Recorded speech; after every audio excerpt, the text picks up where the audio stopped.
Hello students, welcome to our today's lesson. Today with this video we are going to start our unit 8, that means atoms and nuclei, and this is our lecture number 1 or part 1 video from unit 8. So first, in introduction part, what we are going to learn from this video, in this chapter or in this video we shall discuss the structure and properties of the atomic nucleus based on Rutherford alpha particle scattering experiment. Okay, and then based on alpha particle scattering experiment we can explain Rutherford's model of atom. Later we have to know these terms like distance of closest approach, angle of scattering, impact parameter, alpha particle trajectory. So all these topics are important for your final exam. So let's start. First we have to know about atoms. Although all of us already know about atoms, so again we have to remember what is atoms. So all element consist of very small invisible particles called atoms. Atoms of same element are exactly same and atoms of different elements are different. Every atom is a sphere of radius of order 10 to the power minus 10 meter, in which entire mass is uniformly distributed and negative charged electrons revolve around the nucleus. The first model of atom was proposed by J.J. Thomson in 1898, called plum pudding model of the atom. Later, Rutherford works on it and named this model as Rutherford's planetary model of atom in 1911. In 1913, Niels Bohr worked on the model named as Bohr model of hydrogen atom. Okay, so now let's start our alpha particle scattering experiment by Rutherford. You can see from this figure, this is the experimental arrangement for Rutherford's theory. So in this experiment, H. Geiger and E. Marsden takes bismuth, Bi, okay, Bi, or the name of Bi is bismuth, as a source of alpha particles. You can see from this figure, a collimated beam of alpha particles of energy 5.5 MeV was allowed to fall on a thick gold foil. You can see from the figure, gold foil of thickness 10 to the power minus 8 meter. The alpha particles were observed through a rotatable detector consisting of a zinc sulfide screen and microscope, and it was found that alpha particles got scattered.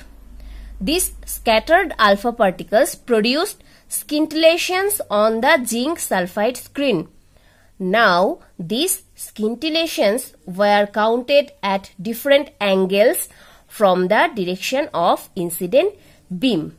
Okay, so this is the basic experimental idea about alpha particle scattering experiment.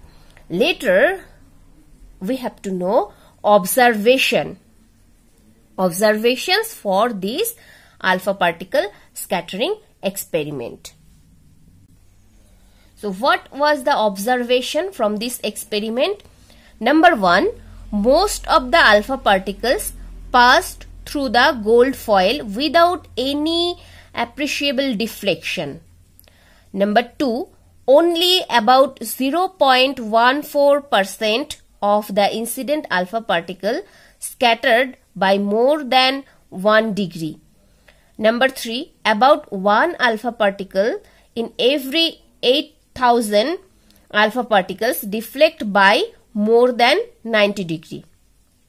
Now the total number of alpha particles scattered through an angle as shown in the figure from this figure you can see the total number of alpha particles scattered through an angle theta. So in x-axis, if we put scattering angle theta, and in y-axis number of scattered alpha particles detected, then we will get this type of graph or this type of characteristics. Experiment data point shown by dots on scattering of alpha particles by a thin foil at different angles. The number of alpha particles scattered per unit area n theta at scattering angle theta varies inversely as sine to the power 4 theta by 2. So what we can write, n theta is proportional to 1 by sine to the power 4 theta by 2. Next, the force between alpha particles and nucleus is given by force F is equals to 1 divided by 4 pi epsilon naught 2E ZE divided by R square. This is basically Coulomb's law. Q1 Q2 divided by 4 pi epsilon naught R square. Here Q1, the charge one is 2E, that means for electron, and ZE for proton. And what is R? R is the distance between the alpha particles and the nucleus. This force is directed along the line joining the alpha particles and the nucleus. The magnitude and direction of this force on alpha particle continuously changes as it approaches the nucleus and recedes away from it. Okay. So next is our conclusion. What was the conclusion from this Rutherford alpha particle scattering experiment?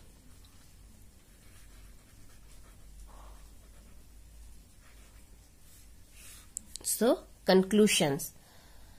So on the basis of this experiment, Rutherford concluded that atom has a lot of empty space and practically the entire mass of the atom is confined to an extremely small central core called nucleus.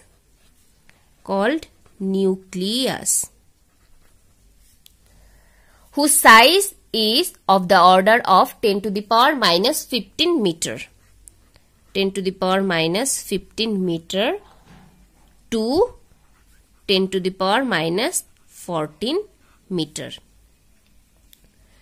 Number 2, conclusion number 2, scattering of alpha particles, that means positively charged, is due to the Coulomb's law for electrostatic force of repulsion between the positive charge of the nucleus and alpha particles. Okay. Then number 3, distance between electrons and nucleus is 10 to the power 4 to 10 to the power 5 times the size of the nucleus itself. Number 4, more is the distance of the velocity vector of an alpha particle from the central line of the nucleus, lesser is the angle of scattering. Okay, so these are the conclusion from Rutherford alpha particle scattering experiment. Now, based on the alpha particle scattering experiment, Rutherford derived the model of atom. So, later we have to know Rutherford's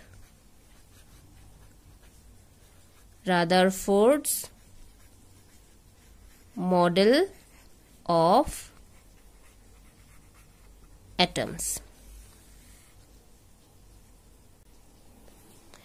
So the essential features of Rutherford's nuclear model of the atom or planetary model of the atoms are as follow.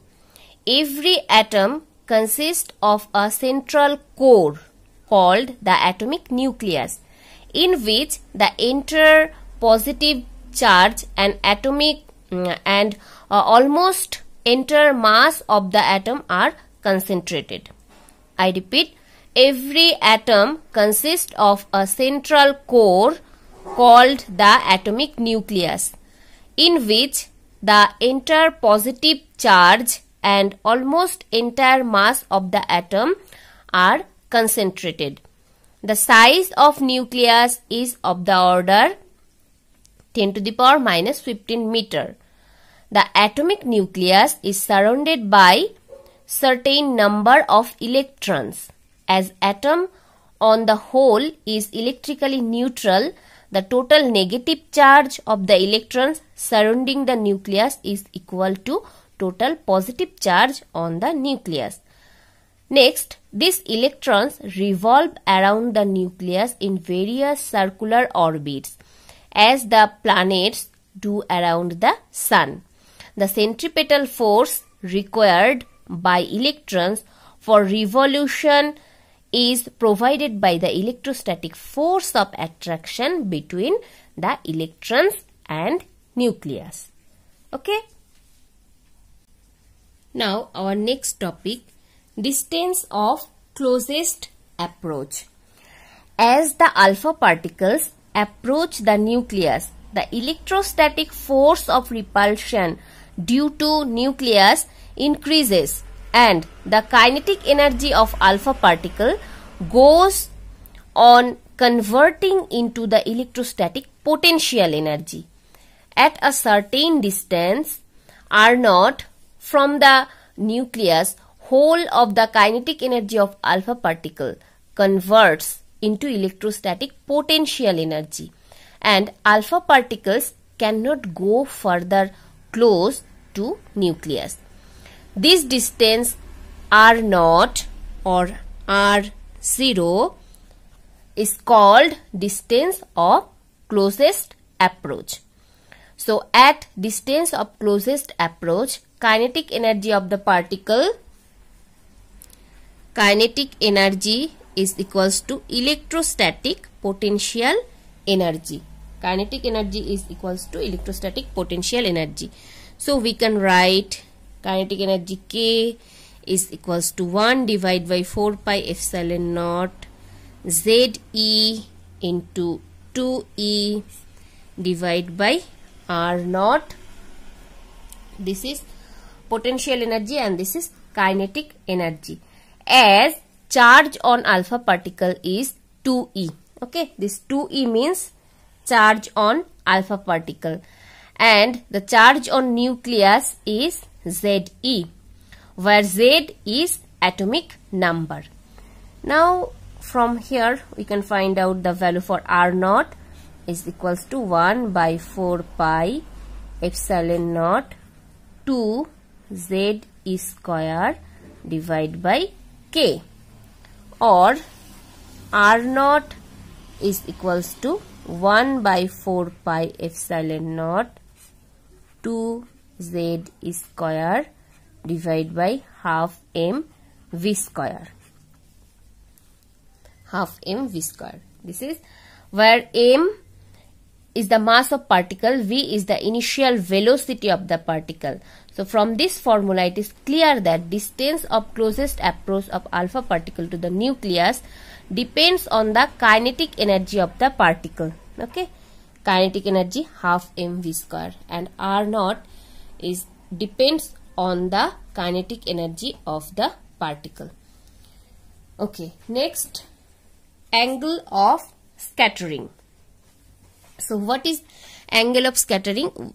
Usually we denote it by theta, and definition for angle of scattering is angle by which alpha particle gets deviated from its original path around by the nucleus is called angle of scattering.